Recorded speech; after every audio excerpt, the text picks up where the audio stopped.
What's up, everybody? What's good? My name is EK, and welcome to What's Good English, the channel where we teach you slang, colloquialisms, and African American vernacular. We don't dwell in how English is supposed to be spoken from the textbooks, so if you want to know how English is really spoken, you're in the right place.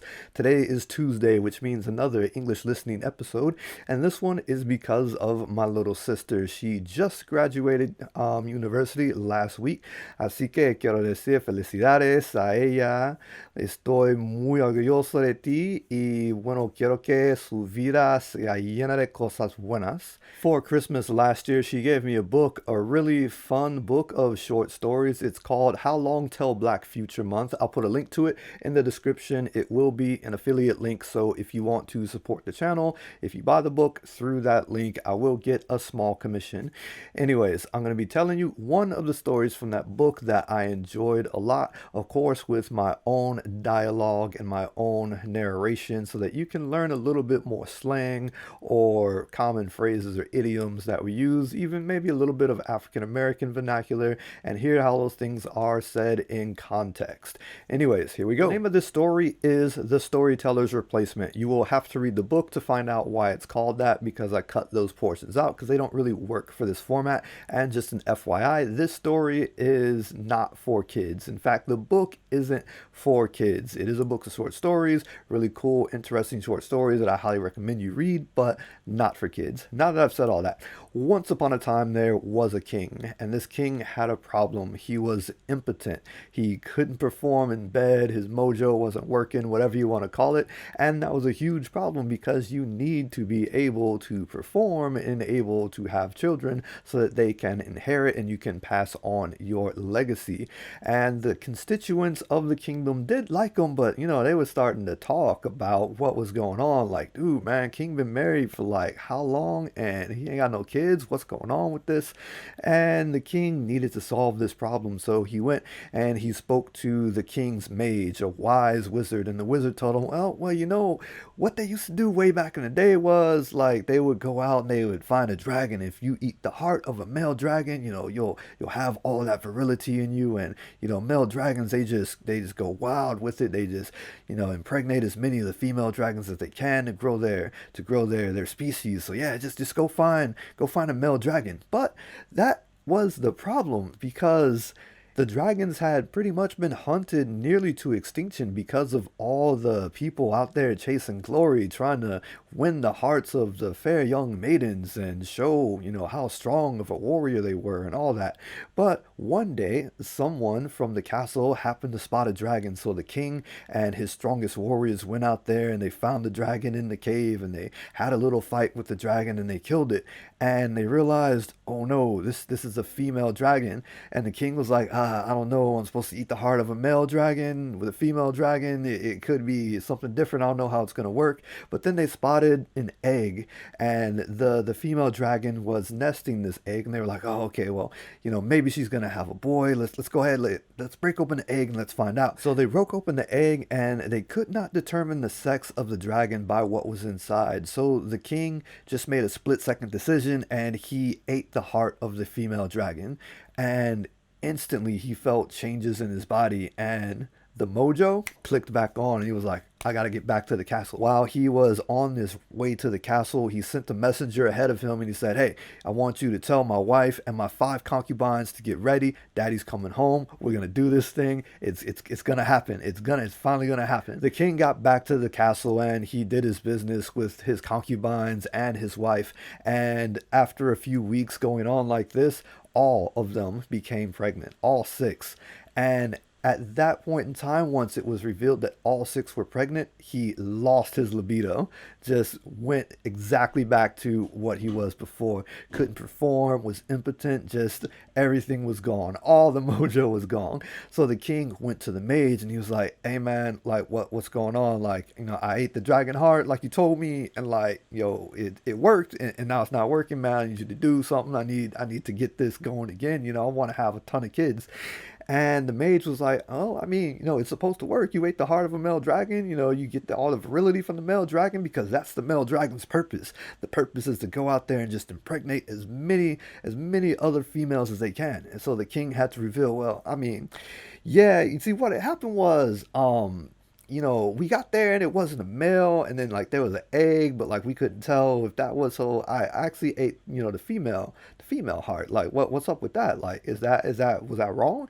And the mage tells him, oh well, so you ate the female heart. So okay, all right. So you actually have the purpose of a female, like that you receive the purpose of the female dragon in you. So that's like, they don't really care about going out there and impregnating, a bunch of the species. They just want to care for their kids. I mean, that's you now, man. That's you. That's what you got to do right now. Now the king was not at all happy to hear what the mage told him. So that mage caught a beating, and it wasn't even the mage's fault. He literally told him to eat the heart of a male dragon, and that is not what the king did. But in a fit of rage, he had his guards beat him, and they were never on friendly terms ever since that moment. Now, much later, all six, his wife, the queen, and the five concubines, gave birth to beautiful, healthy daughters. But curiously, every single one of them died in childbirth, and the king was left alone with just those six daughters. And he did love them, he adored them. They were beautiful and healthy and very smart. Much later, the king got remarried, and even though he wasn't really feeling the new wife, she just wasn't his type, he did want their children to have a mother, and he told all of his children to call her mother. But the queen actually was a bit afraid of them. She said, they just like stare at the floor like all together in unison, like they have one mind, and like they smile together, or they'll be staring outside of the window, and then like one of them will see something, and then it's as if they all see it, and they all start to smile and laugh together. Like they're just weird. I don't know what's going on with them, but like they just like, give me the heebie-jeebies, man. I'm not with it. So one day the king, after hearing this, went and he visited with his daughters. They were all around 5 or 6 years old at this point, and he was talking to them, and he was like, yeah, I mean, your mother, I mean, she talking out of the side of her mouth, man. I don't know what she's saying. She's saying, talking about, she's scared of y'all or something. But I mean, I don't know what's going on. I'm like, y'all are real cool. I mean, you guys are lovely. You're adorable. You're super smart, man. I love you guys so much. And the daughters were like, I mean, maybe she's jealous of us or something like that. And the king's like, I don't know. I don't know what it is. Like, man, she just don't really like y'all. Anyways, and one of the daughters looked up at him and said, you know what you need to do? Like, you should have another kid. You should have a son. And he was like, oh, daddy's trying, but, I can't, I don't think I can do it. And I was like, oh, yeah, the people in the castle are starting to talk. You know what? And his oldest daughter said, you know what? I have the perfect idea. Have her go to like one of your country houses someplace very far away and send like 20 of your strongest guards with her, and just have her come back after like a month or two, and she'll probably be pregnant. And the king was like, that's like, no, I can't do that. I mean, people will talk, because they'll know that it's not my kid, it's one of the guards kids. And to that, one of the other daughters replied, oh, no, see, when she comes back pregnant, you just have all the guards killed, and then none of the guards can say, oh, that's my kid, and nobody will talk, and everyone will think it's your kid. And you know what? You might have a son. And upon hearing that, the king was like, you know what? This is probably a plan that I could get behind. So he did exactly that. He sent his new wife, who, like I said, he wasn't really feeling, off with 20 of his strongest warriors, and about a month and a half later they came back, and the medical inspectors at the castle did a little bit of testing and found out, yes, she was indeed pregnant. And after hearing that news, the king had all of the guards secretly killed. And there was a huge party once there was revealed that the queen was having a son, and that baby was born, and it was just crunk time in the castle again.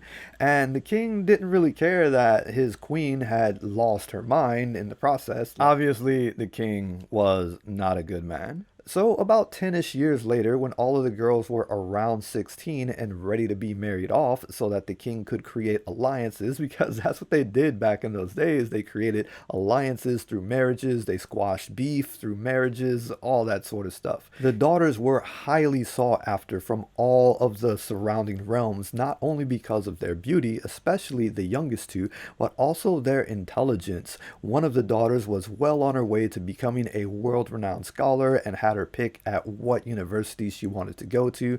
One of them could outplay any bard on any musical instrument, but everybody deemed the eldest daughter just absolutely perfect. Stunningly beautiful, stunningly intelligent, and many suitors came. Many suitors brought loads of wealth with them. One of them brought in an entire treasure chest that was the exact weight of his eldest daughter, to which she declined.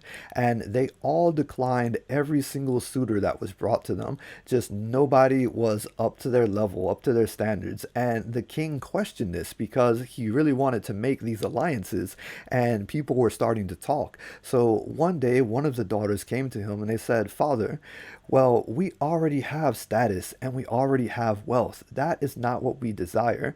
We desire strength. We want the strongest warriors from whatever kingdom to be our husband." So the king thought about this and he said, "Yeah, you know what? That's right. We're a very prosperous kingdom here. Your title is more valuable than any of the other kingdoms' titles. So yes, I can definitely see where you're coming from. So if strength is what you want, strength is what you shall have." So he sent out messages to all of the surrounding realms, all 17 the surrounding realms, and he said, "Yes, send me your strongest warriors, and they shall be the ones that will be the ones that inherit the wives." All of the realms complied with this, and one day 17 of just the roughest, battle-hardened looking people showed up to the castle, and the daughters entered the room with all 17 of them, and the eldest one spoke, and she said, "Okay, so we want strength above anything. All 17 of you will compete to marry us, but only one of you shall be the victor." And to this, all 17 of them were just looking between us like, "Man, I don't know if I'm feeling this right now." Like, so hold up. So one of us, only one of us is gonna win here. And they're like, "Yes," like, yo, that seems a little bit off. And then the oldest daughter said this, "And the winner will marry all six of us, and you will have all six of us in your bed, and we shall serve you and do whatever it is that you desire, all of us." To which all 17 of them again looked at each other like, "Okay, I'm feeling it. I'm about this life." And they had a grand battle. Now, the ones that didn't die were horribly maimed and could no longer continue being warriors, which meant the king had to pay a lot of money to compensate the other kingdoms, 16 other kingdoms, for losing their greatest warriors. But he was happy to comply with this because finally his daughters had a suitor, and begrudgingly, because no priest wanted to do this wedding, but they were forced to marry this one man to these six women. And a little bit later, about 2 months later, all six of the daughters were pregnant. And about a month after that, this warrior, who no one ever bothered learning the name of, mysteriously died falling off of a castle tower one day. Much later, all six of the daughters gave birth to six healthy daughters, except they did not die in childbirth. Now, the king never gave up on the idea that one day he would get his mojo back and he'd be able to perform again and have children. And even though he was getting on in his years, one day when his granddaughters were about 4 or 5 years old, a messenger came to the castle with exciting news that a male dragon, a verified, for real male dragon, had been spotted in the area. So the king sent his guards, like, y'all better go get me that male dragon. So the guards went out there and they found the dragon, but the dragon was very timid and acting just super weird, and the guards had really no trouble killing it. It seemed as if they were scared of him, which the king heard, and he was like, "Man, I don't know if I should eat this heart, man. The dragon was acting all weird. Man, I don't know." So they preserved the heart, and the king took the heart back to the mage, and he was like, "All right, man, sorry, you caught a beating that you probably didn't deserve, and we ain't really been cool this whole time. But I mean, for real now, this is the heart. This did indeed come from a male dragon. I want to follow your advice. I want something weird to happen like last time, and have my mojo just go right away. So for real, can I eat this heart? And the mage, wanting to get back on the king's good side, looked at the heart and he was like, yeah, dude, it's a male dragon heart. Don't worry about it. Do not worry if the dragon was timid or nothing like that. It's gonna be fine. It's gonna work out. Like, you will inherit the purpose of the male dragon, which is to impregnate the females, and you will have all of the virility that you desire. So the king ate the heart, and instantly was like, oh, it's working. It's working. The mojo's back, baby. The mojo is back. So he was like, all right, get me the 12 most beautiful maidens in all of the land. I ain't got time for no wedding, nothing like that. That's going to take way too long. Just get me the most beautiful 12, and we going to get down to business. And after a few nights of going from one to the next, to the next, to the next, a few weeks later, everyone was pregnant. And this time the king was like, all right, I want you doctors to make sure that these women do not die in childbirth. I cannot have another situation like what happened last time with my daughters. And the king was also a little bit concerned here because of what happened last time after everyone was pregnant. But this time he was like, oh, ho, the mojo is still there. I'm going to have to give me another 12 or something. So one night he went to sleep thinking about all of the fun he was about to have, basically, now that he had this male dragon's purpose inside him and the mojo was back and everything. And he kind of felt something calling to him in his sleep, and he woke up and he started roaming about the castle.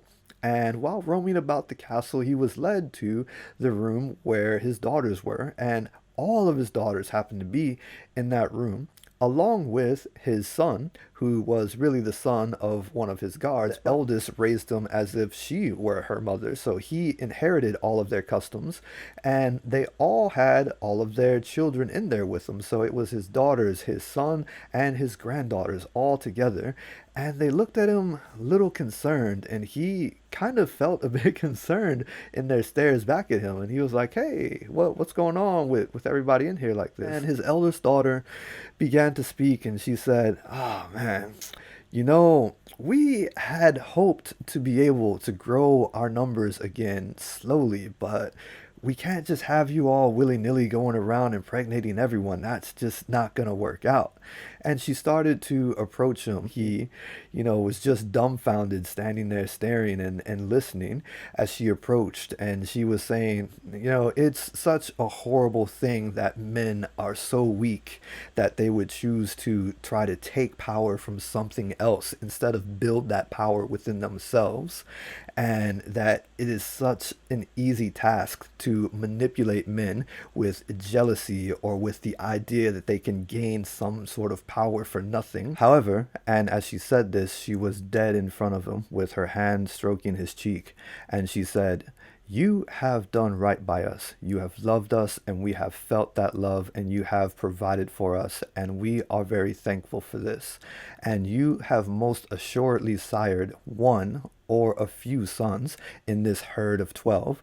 Although you did not choose good breeding stock, that really couldn't be helped because men have hunted down the best of the breeding stock of dragons for generations, and all that we're left with are cowards and fools. And the last thing that she said to him, as she took her hand from his cheek and stepped back, was that we shall honor you in the old ways because you have honored us. And his granddaughters and his son encircled him, and they left no mess for the servants to clean up.